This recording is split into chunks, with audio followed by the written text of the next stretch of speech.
All right, we are back with another episode of Sessions with Mary Jane. I am your host, Jordan Freed, and I am fried.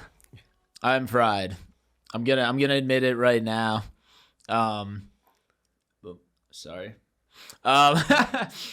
Hairy situation over here. I am with somebody right now who he's not fried, but he's been around me fried a fair amount of times.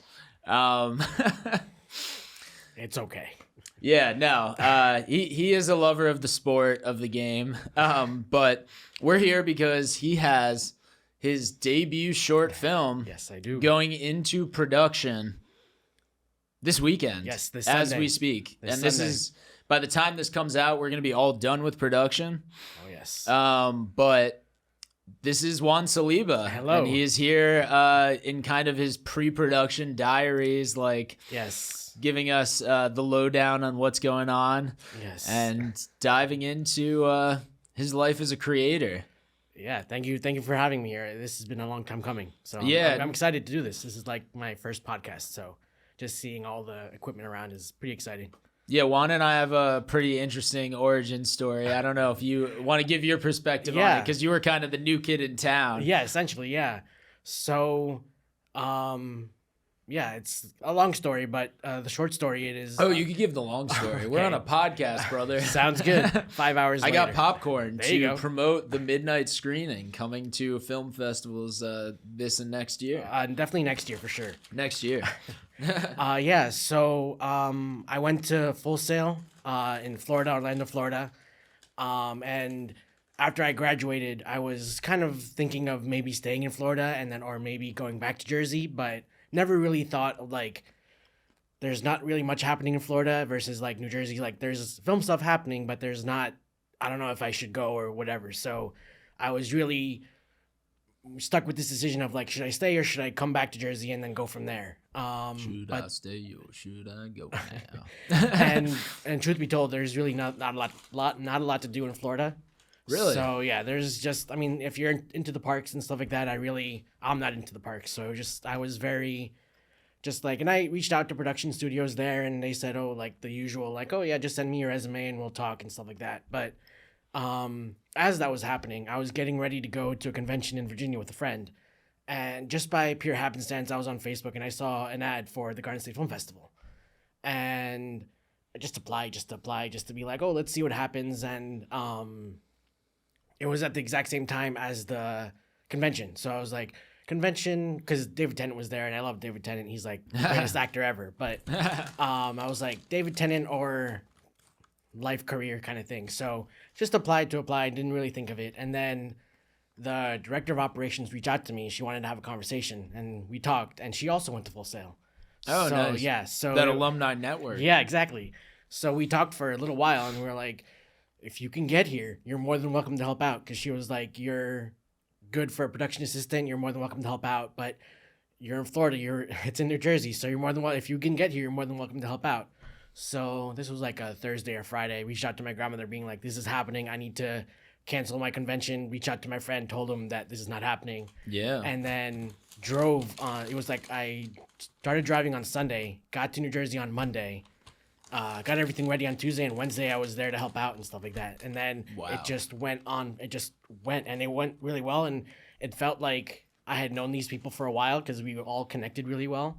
So it was really cool, and it kind of opened my eyes to see like, oh, this is actually possible. Like there are all so many cool things I can do in film, and like things are happening in Jersey. So, we might have had a conversation, you and I, during like the filmmakers meetup. Oh, Because, yeah. because so many people came up to me. He's like, "Oh, are you a filmmaker?" And at first I was like, "No, not really." But then it hit me that like, "Oh yeah, I am a filmmaker," because Full Sail and all that stuff, and like all the stuff that we did at Full Sail for filming. And I was like, "Oh yeah, I guess I am." And then that weekend ended, and it was great. Like I met so many cool people, and they were like, "If when you come home, you're more than welcome to help us and stuff like that." So, I stayed a little bit because there was the North Jersey Film Meetup group. So I visited them and I was like, oh, cool. There's another aspect. And I met Tasso, and that was a whole experience, and just getting to see his side of things and seeing his studio and his story and all that stuff. So I was really like interested. Is like, okay, cool. There's a lot of cool things happening. And then I had a couple of interviews just in the city and just around, just with other filmmakers and stuff like that. And there was always like, oh yeah, things are happening. It just kind of wait and see at the moment.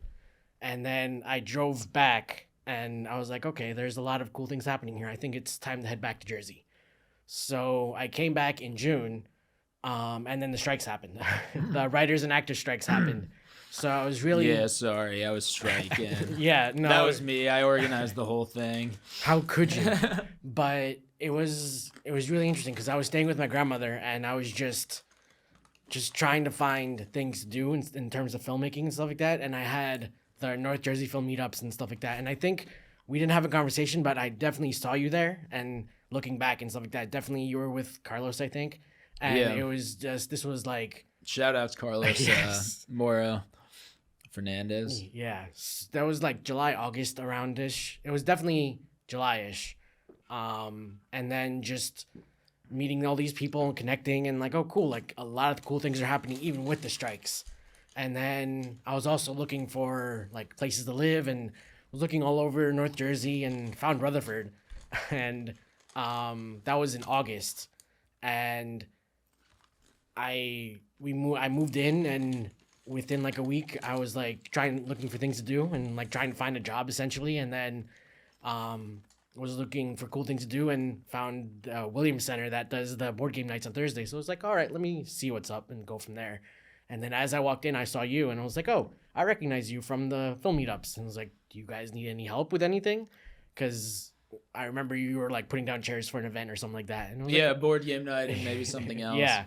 So I was like, oh. This was like 3 weeks into me working there too. 2 That's weeks crazy. into me working there. Like, Oh, wow. I didn't realize that was that close. Everybody was like in France. I don't know if it was still like when everybody was there for Michael's wedding, but it was like, it was a funny time because I didn't even know the half of the Williams Center yet. You know, I was just starting to meet people. I met Joe and like Nice. Anthony and got close with them. I didn't even quickly. realize it was like that close. But yeah, I met you and you gave me a quick tour and I was like, oh yeah, this place is really cool. And then I was like, do you guys need any help? And I was like, yes, we definitely need help. And I had no idea what I was getting into, but board game night was fun. And then I did Grateful Dead cover band, and then film screening where like so many politicians were coming. It was wild, and like all these like people were coming in. The kill room. Yeah. And then Proc-Stock, which was absolute chaos, especially it was their first year. But I wasn't even here for this. Yeah. I was at a wedding in New Orleans. and then I got to know everybody that was at the Williams Center. And even like a day or two prior to Proc-Stock, I was helping painting green rooms and stuff like that. So that's where I really got to know people and just like, oh, this is what I'm here for. This is what I'm doing. Like I plan on doing and stuff like that. And then got to know Joe, got to know George and Bridget and like and Steven, and it was like, oh, this is actually like a really cool group. And Proc-Stock happened and it was just absolute chaos. And I remember it was Sunday and everyone was in the black box just waiting for sound check to be finished, and I'm just surrounded by all these older people just like reminiscing about all their older times, and I was like, this is a weird place, I like it. And, Yeah. and after that month, or after that event, because it was like a 3-day festival kind of thing, so and after that it just blew up. I just was there pretty much all the time just helping out where I could. Yeah. And, just accidentally became like the best volunteer, like, and like figured out like, okay, like helped out with the front desk, helped out with the lighting equipment and sound equipment, and then just saw the Williams Center evolve. And I also watched myself evolve essentially as well.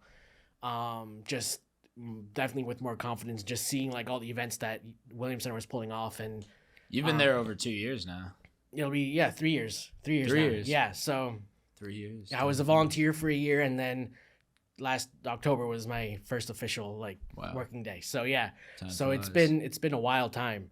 And even within the Williams Center, I got to know Steven and Steph, and like people were like slowly coming in and joining. And then almost everyone in there was a filmmaker. So I'm also a filmmaker too. So it was just everything started coming together, and it was really cool. And I never really imagined that would happen. And then a year as a volunteer, I was like, I had a conversation with Chuck, and like, I want to work here now. Like, I have like, I want to do things now. So, it was like a year too, essentially, like as a year as a volunteer to, and then Progstock was my first official like time, I think. And it was funny because I also had to do coffee, which I don't drink coffee. I never really got enjoy and taste of it, but it was like, that was like the busiest time ever. Like I knew like everyone wanted coffee, so I was making a ton of coffee. So that's kind of how like I fit in the mold. You killed the coffee game yes. that day. It was great. But yeah, it was just a nice, saw the Williams Center grow. Like the front desk is like, it was just a table when I got there, barely a table. Oh yeah. And then Soldado is up there now, where it was just an attic, and seeing the Williams Center grow, and to like, there's like, we have so many sold out shows now, and just like, and they're all like of different variety and stuff like that. So it's really cool to see it grow and stuff like that. But within that, I was also doing the Garden State Film Festival more, trying to do a lot of more film things. And Steph last year, I helped out her film Surrender as a first AD, and now it's done. And then Steven I did last year as well, his Superimpose, which is now done, I think.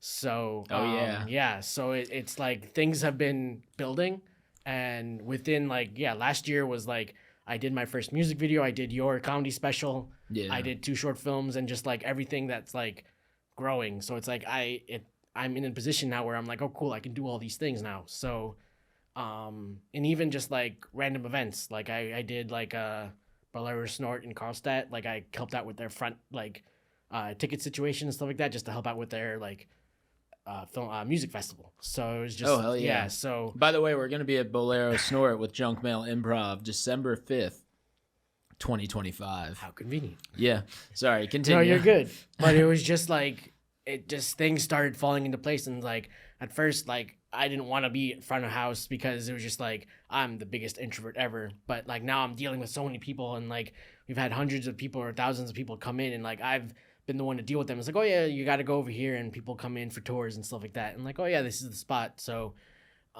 it's been really cool for me like to see myself where I was when I came back from Florida versus now, and even before Full Sail. So it's like, before Full Sail, like completely different person, because it was in the middle of the pandemic. I was working a dead-end job and just absolutely miserable. And what was the dead-end job? It was just a lifeguarding job, and I was a lifeguard for like it was my first job essentially. Oh, I didn't know you were a lifeguard. Yeah, that's sick. I also taught kids how to swim and special needs kids. It was great. Really? Oh wow. Yeah, it was great. I had a lot of fun with that. That's so funny. Oh yeah. Do you belong to the Rutherford pool? No, I did. I grew up in Paramus. Oh, okay. So I did the Paramus pool, and then I did the Ridgewood YWCA. So that was my winter job essentially. Wow. So but when you're like 18, 19, 20, like it's like early 20s, it's like a fun job. But when you get, for me at least, when I got older, I was like, I need to do something else. But it just like, it was easy for me. So it was just like, I was just doing it just to do it, and I needed the money, and it was super easy. So cut to in the middle of the pandemic, and I'm just like, I was just very just miserable, just bored, and just like there's nothing to do because it's the pandemic and everything is closed. So my cousin came from Florida. He also went to Full Sail for graphic design, and he was like, oh yeah, this is a cool place, like I'm having fun, it's Florida. So both my grandmother and sister were like, you should check it out. And at first I was like, absolutely not. Why do I want to go to Florida? Who wants to go to Florida in the middle of the pandemic to like reinvent themselves essentially? And I was 30, 31 essentially. So I was just like, but my grandmother was like, you have nothing to lose. Like, what the worst they can say is no. And it's like, there's a lot worse things to do. But I had a conversation with the guidance counselor, and it went really well. And I had to write an essay, which they liked, I guess. And what helped me was my transcripts from my other classes. So I was able to go straight into like the regular like film classes and stuff like that. So that helped a lot. And then I was also doing like their student event crew, which they did like graduation orientation, but they did like charity events, wrestling charity events, and esports games and stuff like that, which was awesome. I did their camera stuff, I did like their graphic stuff, and like I did a whole bunch of cool things which I never thought I'd be able to do. Yeah, wow. So that was able, like that like kicked a part of like my brain where I was like, oh cool, I can actually do these things. And then like I also had like a cool group of friends that were also like really into being filmmakers and also just wanted to make stuff too. So it was like we were always like trying to make stuff, and like when we had to do our film projects, we always gelled super well. So it was like, okay, cool. And like being a first AD and stuff like that, that kind of fell on my lap too, because that's the eventual future goal, first AD / producer. I remember one class where we had to do like a protocol lab, and it was like, okay, who wants to be director? Everyone raises their hand except me, because in truth, I don't want to be a director. I have no interest, but I'll do it if I have to, obviously. But everyone raised their hand, and like one person got it, and then who wants to be first AD? No one raised their hand, and I was like, sure, I'll do it. And the professor was like, oh wow, like you picked the hard one, you picked the hard job, and everyone around me was like, it's the hardest job ever, and I was like, no, it's not. It's just paperwork and just making sure like everything is going well. And we did the protocol lab. It went really well. It was just like things were falling into place, and then we did like bigger projects, and I was the first AD on that one, and then it was just everything went really well, and like other classes were like falling behind, and we were on time and stuff like that. So it was great, and it was just seeing like, okay, cool, I can do this and stuff like that. So because I get very fatalistic with myself and being like, I can't do these things. I just want to hide in my room, play video games, just ignore the world. But fortunately, the real world doesn't work like that, which I found many times. And also, I've accidentally made myself like super well known, especially now, just because it's like, oh, Juan is good at these things. He's good at this. He's like, he can do a lot of things. Oh, like, let's bring him in. It's like, okay, cool. I can do music videos, your podcast, or your special, I should say. And then all these films that I've done. So I've been growing and just like in confidence and stuff like that. So this is the film that I'm making is just like the final step, I guess. Just like saying like, okay, cool, I can do this. And then future projects and stuff like that. Because I have other ideas too that I want to do. So so it's like I'll find like everything that like it's a culmination of everything in these past like 3 or 4 years. So yeah. Hell yeah. It is the culmination of many years of scheming. Yeah. How long did you work on the script for this? Because this was something that you were workshopping in office hours at the Williams Center, right? Yeah, and also at Full Sail, essentially, just for a little bit. Essentially, originally it was just like a couple pages of like, it was started at a convenience store, and it was just like guy comes in or like he's working the night shift and just doesn't want to be there, miserable, bored, and this guy comes in and just like weird and awkward and then he takes the book and just leaves, and that's it.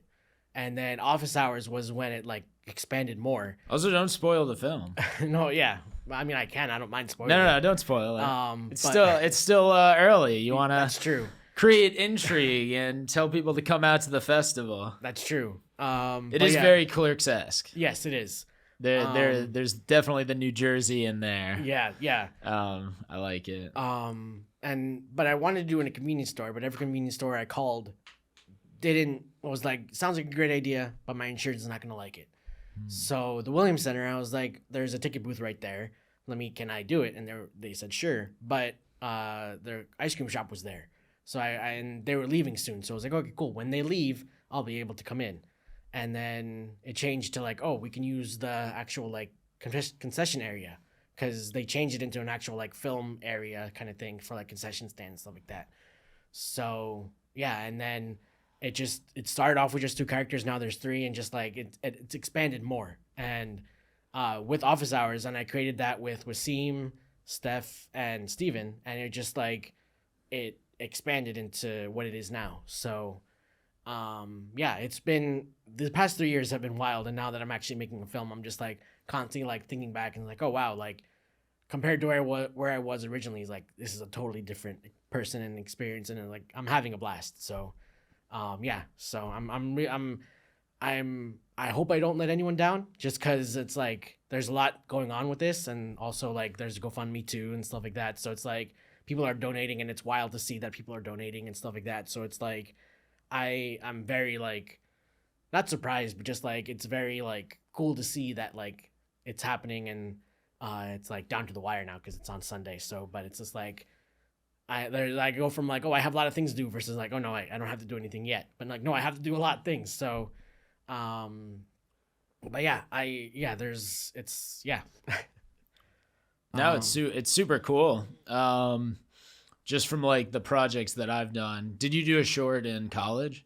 At Full Sail we did. You worked on somebody else's short. Yeah, it was essentially like, yeah, someone had written something, and then we had the whole, like, Full Sail had their own sets, so we were able to use their sets and like use the cameras and use all their equipment and stuff like that. So it was like a 3-day shoot as well, and just everything was like, it all came together essentially. But it was all through like Full Sail. We were able to use the outdoor lot and everything. So I tried to do everything at Full Sail. I tried to do everything there that I could. So it was just like, because I was there to like hang out with friends and stuff like that, but I also wanted to like do all the student event crew stuff and try to help out with other films and stuff like that, because they had like their final projects, and then their specific like films, like, okay, like, because each month was a class, so each Oh wow. yeah, so it was very interesting to see. Like, it was very easy to fall behind or just take the classes, get the A, and move on.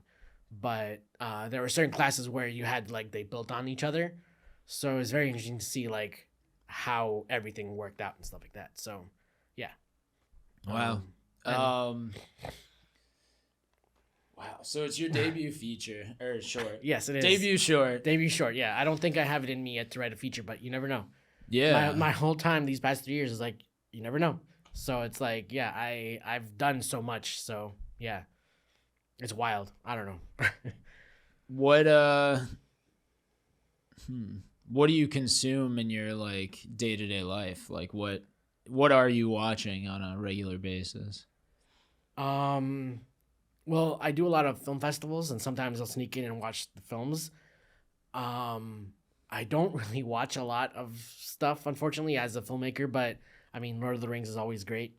But I'll usually just like watch YouTube stuff and just like some filmmaking stuff here and there. But I do remember when I was younger, like having the DVD sets and like going to like the special features and just seeing like all the behind the scenes stuff, and not really understanding like, okay, there's the director person, whatever, and then the camera and all that stuff, but didn't really know about lighting and art and all that stuff. So I'll watch pretty much anything. I don't really have like a specific thing that I won't watch, but I'm not really like, I should be, but I'm not really like, I need to watch this specifically for this. What do you watch on YouTube? A lot of like Dungeons and Dragons stuff, and also just like, I try to find like a lot of like filmmaking stuff, especially like there's like some like Lord of the Rings and Star Wars behind the scenes stuff. So I like to watch like their how they do stuff, and like how like, oh, there's lightsaber and like all the swords and all that stuff and all the fighting. There was one, I volunteered at the Montclair Film Festival, and there was I'm gonna check it up real quick, but it was I keep forgetting the name, but yeah, I didn't make it out to the Montclair Film Festival this year.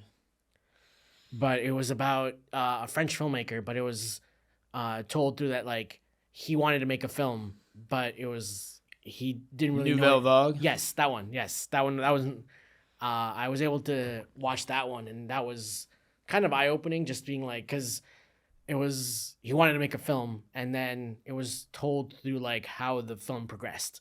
So there were days where, and he had to make it like in 20 days. And I really enjoyed it, because it was like, one day it was like they were filming for 2 hours, and I was like, okay, I'm done. I don't have any ideas.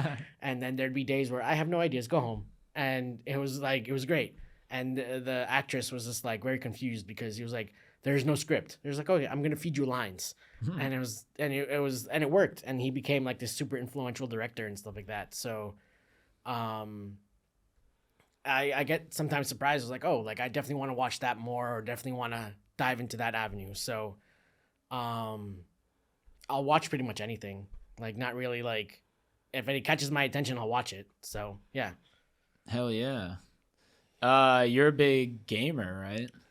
I mean, I'll play Minecraft and stuff like that. But I used to be, not used to be, but I streamed every once. So I was a streamer, I guess. But I started that when I was in 2017, when I graduated from grad school and stuff like that. So it was a good avenue to just like keep my mind distracted, because it was just like after graduating, I was trying to find like a job, but it was like nothing was really going well at the time. So I was just trying to like figure out my life at the time.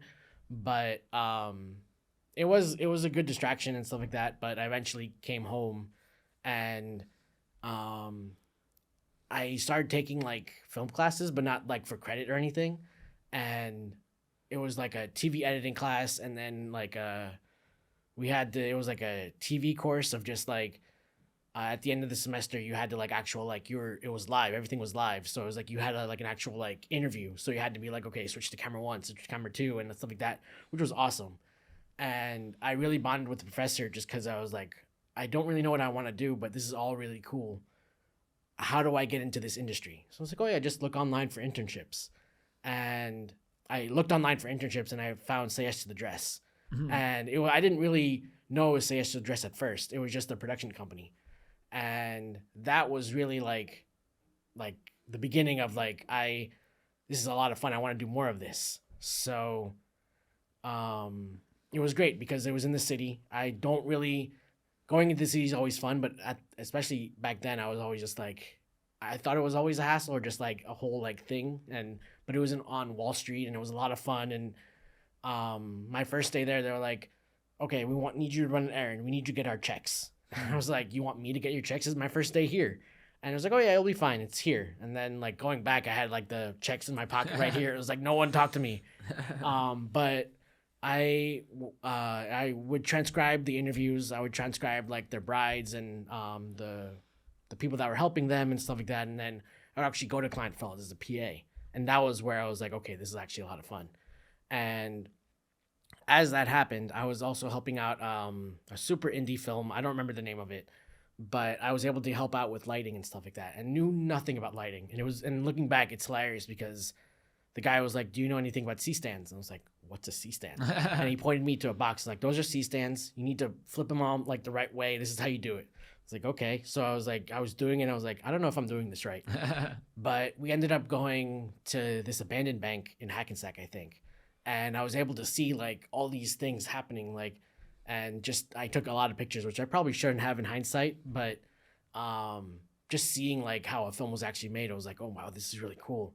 And at the time, didn't really know like who all the roles were, because like, who is this person on their laptop and just constantly talking to the director with like a timer in their hand, and just like later on, that was the script supervisor, and the sound guy was there with just one sound guy with his pole and like the bag with him, and and who's this person just yelling out orders, and like, why is this person just like constantly just like telling us to be quiet, and just like, okay, we're going on to this scene and stuff like that. And it's like, that was the first AD, and I didn't really know what I was doing half the time, but I was just like, oh, you're just gonna hold this and all that stuff. So the guy was like, I really like your work ethic, I want you on my team. And I was like, cool, I don't know what that means, but I'll definitely want to help out.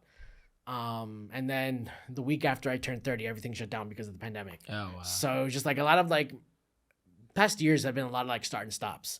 So the pandemic, the strikes, everything has been like, so essentially this is like the culmination of like all the things that like in my life to finally be like, okay, cool, this is my one thing that I can do. So it's very exciting. It's like I go between like I said before, like I go between like, this is all going to be great, and then it's like, oh no, this is all going to fall apart, which I obviously don't want to fall apart, obviously, but definitely like there's a lot of things to do. So definitely watching my friends as they were directors just being like, okay, I need to do all these things, and now I'm in that position, and now I'm like, oh cool, I need to do all these things now. So but yeah. What's your favorite part about Jersey? Yeah, that's a good question. It's funny because you came back to it. So, yeah. So there must be a reason. Yeah. So it's funny because in my 20s, when I went to grad school, I went to Illinois for grad school. And at that time, I was What school? Illinois State University. It was a town called Normal, Illinois. So yeah, it was great. I was very eager to leave because it was just like nothing really was happening. My parents were starting their divorce and stuff like that. So just like, I don't want to deal with that. And also just like, I just want to get out and like experience a new place. And up until that point, I didn't really like go anywhere. So I grew up in Paramus and Rochelle Park, and I went to around Post Omawa. Like I would always in Ridgewood where I worked, and like I'd always just stick around those parts. I never really expanded my like view of like, oh, let's go to this place. And then when I came back, we were living in River Edge, and that was nice, but I never really like explored more. And then coming back from Florida, I was like, even in Florida, I was just like, because what I always thought was like, okay, this Orlando has all the theme parks, and like there's really not a whole lot to do there unless you want like to drink and stuff like that, which I'm not much of a drinker anyways. But there's really not a lot to do. So I decided to explore Florida, and I did St. Augustine, St. Petersburg, and Sarasota, and there were a lot of cool things there. So like that opened up my mind to be like, okay, cool, let's explore more. And then when I came back, I started exploring. I moved to Rutherford, which I never thought I never even heard of Rutherford until finding the place, and I was like, oh, cool, Rutherford. And now I've been to Asbury Park. I've been to Kearney. I've been to the city more, which I never thought would be a thing. So it's just like, What was your relationship with the city as a kid? not really. I mean, not a whole lot. Just like sometimes going into the city for holidays and just seeing like all the decorations and seeing the tree, and just not a whole lot. Like it was just a huge place, like very loud, very noisy, and just like a lot of things happening all at once. And didn't really like, I would try to avoid it sometimes just because I never really like, there's nothing there for me. And like, sure, there are like the museums and Empire State Building and all these things, but I never really was like, let's go to the city today because there's a lot of cool things. But and like I always had like some internships in there, and it was always just like, to me, it always was like, for some reason when I was younger, like a hassle, I guess. Just like, got to go on the bus, you got to go like go out of Port Authority and take the subway, and I was like, there's all these things that were happening. So never really was like, I'm excited to go to the city. But now I'm like, okay, cool. Like I'm much more adventurous now than I was younger. So I'm like, I definitely want to go more places. So for some reason, I see Canada in my future. I don't know why. Canada? Yeah. Where about in Canada do you see yourself I think going like in the crystal ball? I think like Ontario or Toronto, like where the film festivals are and stuff like that. So I don't know. I've been to Canada when I was younger, but I don't remember it as much. But now that I'm older, I want to experience more, and like there's more opportunity for me out there. So, and I'm more aware of it now. So it's like I want to do more things. So, and it's a far cry from where I'm like, I want to stay in my room and just ignore the world, but that doesn't work. So Yeah. I definitely want to expand more and get out of my comfort zone, because that's been always a huge thing, trying to get out of my comfort zone. So yeah. Looks like you are. Yeah. So even doing this, like I would never believe that I would be doing this. So A podcast? yeah, podcasts are just like straight Wow. up just We are talking. his first podcast. Yes, His yes. debut podcast for his debut short film. Yeah, so it's very exciting, very interesting, just seeing like myself talking and just seeing myself on the screen. But yeah, so I don't know, just like, and I don't know, it's been a wild time. Oh yeah, definitely. I always say, like, when I was working at the Williams Center and like when I'm on film sets, like those days are full on acid trips. Yes, they are. You know, like things happen to you at like 9 a.m. that seem so far removed from like what is happening at 10 p.m. And you're just like, wow, I just worked a 15-hour day. Like, I've lived many lives. There's so many people who came in for such a short period of this day. And then I was just here so long that I was like talking to random people. So I definitely like, I don't know. I don't think it makes life, I think it's a good way to enjoy life, being very busy. Yeah. Because it's like, I don't know. You're not wasting your life. You're fitting a lot in. Oh, yeah. And when you do a lot of different things and like there's a lot of hurry up and wait, like you kind of get the mixture of being like time's flying and also, all right, I'm really feeling existence right now. Oh, like yeah. I'm bored. There's nothing to do. I literally have to wait 2 hours for somebody to go home, and then that's when I could go home. Yeah, it's absolutely wild, especially at the Williams Center and on a film set. It's like there's so much to do, and then all of a sudden it's like, okay, downtime, and then there's so much to do, and then it's crazy to see. But especially being on film sets and even like doing like live events and stuff like that, there's so much happening. But also it's like, okay, the sound check is done, we just need to wait and for doors to open or whatever. And then what I like about like live events, especially working at the Williams Center and stuff like that, just like things are going well, it's great. But when something's not working, it's like, okay, how do we fix this? And sometimes we fix it, sometimes we don't. It's just like we just gotta like move on.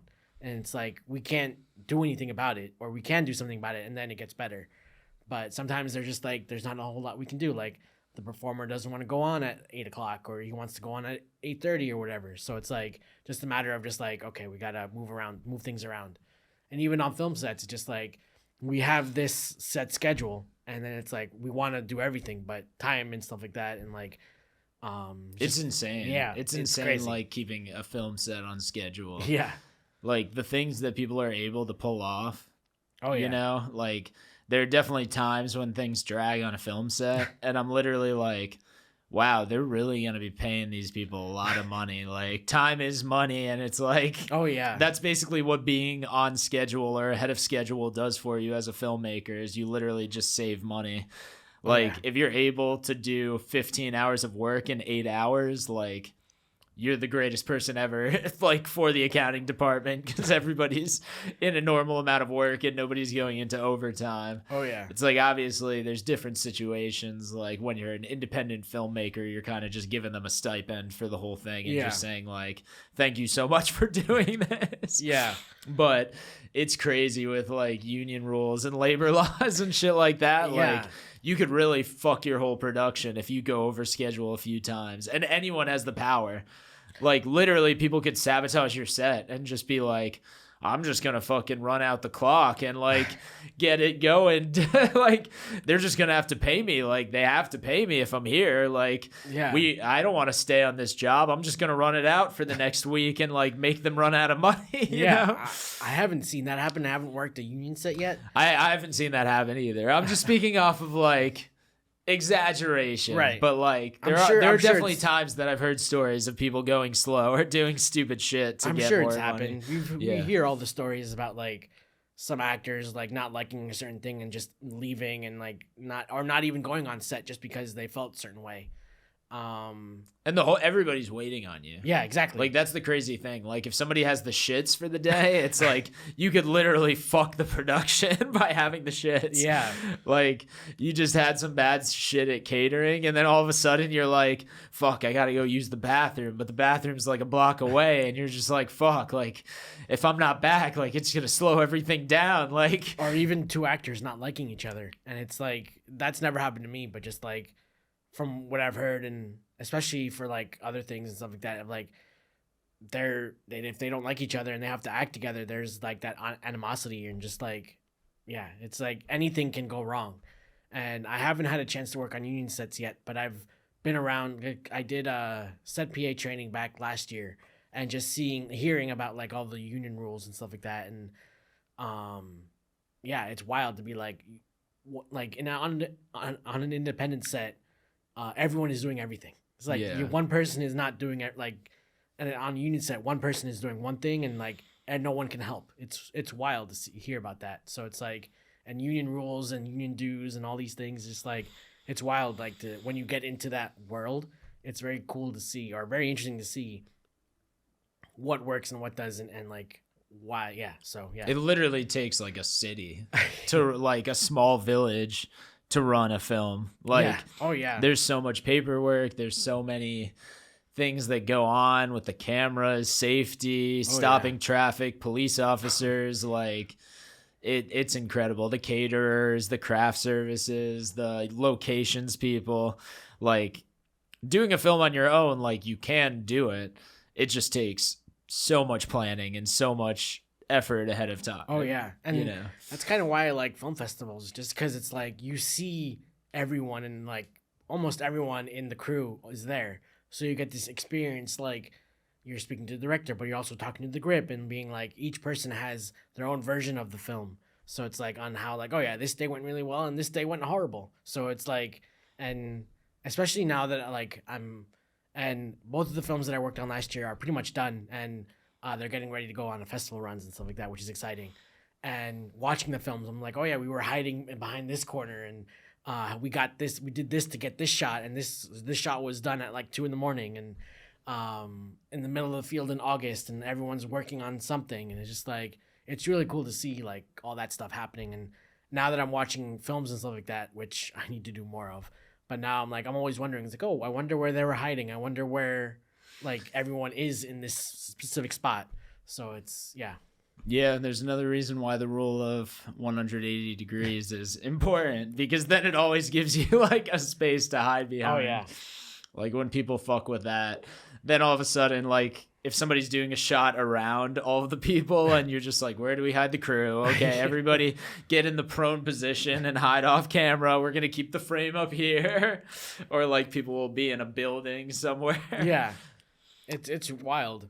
It's to see like you get this one shot, and each shot or whatever, it's like a 6-minute film, and like you have like all these pages of dialogue or just like of action shots, and like how you get that done is so cool. Like you have it on the script and now it's on like actually happening in front of you.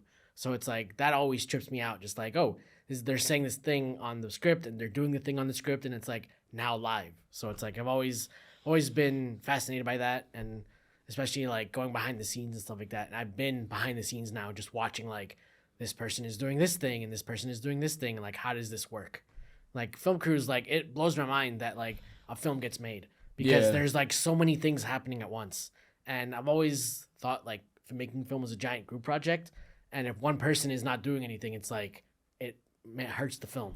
Yeah. So it's luckily it's everybody's favorite class. Right. So like most people want to do the project. Right. That's the good thing. But sometimes you have to deal with like egos and stuff like that. And like one person thinks they're doing this like cool thing, and then the other person's like, no, we got to do it this way. And then it's like egos sometimes clash. So you got to have to like, you gotta like work with that sometimes. So it's like staffing is so important. Yeah. Like if you have one bad apple, it does ruin the bunch. Right. Like sometimes you'll be on a set and you'll be like, wow, this person's energy is like bumming me out, man. Like Yeah. what the hell? Like why can't everybody just be happy to be here? Like we're making films. Yeah. We're literally doing the craziest shit ever. Like there's literally stuff in a box. Like you could just watch things back.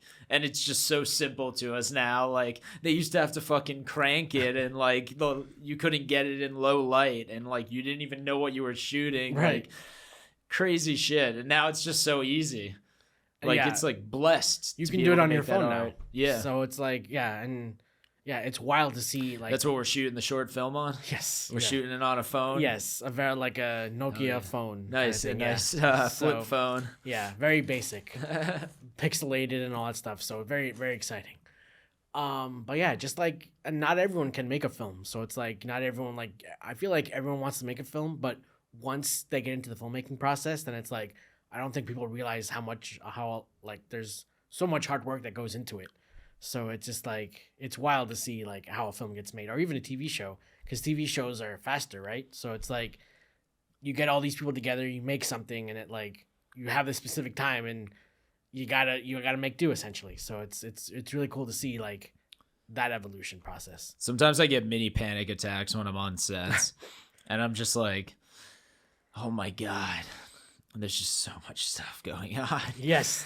Like, there's so much stuff going on. Like, there's just so many jobs and there's so many people doing so many things. I'm just like, this is like an impossible feat and people do it all the time. Right. Like, yeah, it's wild. Like, also, like, switching in different crews and different people and working with different people on different films. Like, the fact that they're able to mesh together, like, different puzzles fitting together is like, crazy, and it's astounding. Yeah, and when it works, it all flows, and it's all great, and there's so many, careers too, but so many positions of, like, you have hair and makeup, and then you have everyone beneath the hair and makeup, and then you have camera, and then everyone beneath camera, and then the sound and lighting, and like there's so many like roles, and it's so cool to see like people come together and just make art or just do whatever, and like there's so many people that want to maybe not want to do the same thing, but just like they're there for a specific purpose and just make thing. So it's always really cool to see. What's your go-to Dungeons and Dragons character? I've only played it once. Oh, really? I've only played it once. I just watch a lot of content online. I had a friend in Florida that wanted to create this whole campaign, and I only did one game, and it went really well. But I'm always kind of looking for that, like, I guess another campaign. I guess, but I just watch it online and stuff like that because You got to team up with Eddie. Yes, I've heard he does a lot of stuff, and I've helped him out with some of his stuff too. So, Dungeons, yes, and Dragons. Oh yes, I remember those days. But yeah, like I don't know, I've just been more. I want to do more things, so it's like I kind of surprised myself by like saying, "Oh yeah, I'll do that," and then it's like, "Wait, what did I agree to?" But it just I'm doing a lot of things, which is wild, but it's also just like I sometimes have to take a step back and just being like, "Oh, cool," like I'm doing all these things and just be aware of like because I guess my battery, I guess, or whatever, is like my social battery and stuff like that. So I need to be aware of that sometimes. Just being like, I'm good now, but then like a couple of hours later, and I'm gonna be tired. But that hasn't happened in a while. So especially like at the Williams Center, especially like those long nights, or just like everything's happening at once. So, but we made it work. So it was great. How do you stay energized without caffeine? I just do it, I guess. I don't know. Are you a really good sleeper?